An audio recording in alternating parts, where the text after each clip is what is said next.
Nasa kote ang isang drug personality na nasa watch list at isang bagong tukoy na suspect sa ikinasang buy-bust operation ng Valencia City Police Station sa Bukidnon. Ang balita mula kay Patrolwoman Sara Vem Bato Malaki.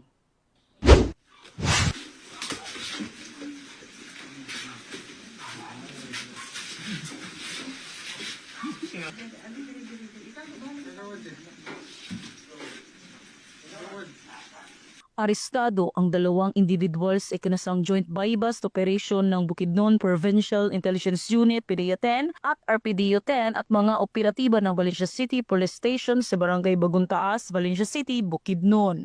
Kinilala ni Police Lieutenant Colonel Brian Panganiban, hepe ng Valencia City Police Station, ang mga suspect na sina alias A, lalaki, 33 taong gulang, self-employed kasama sa delisted at alias Hazel, babae, 40 taong gulang, online seller, kinilalang newly identified drug suspect at mga residente ng nasabing lugar. Sa Purok 13.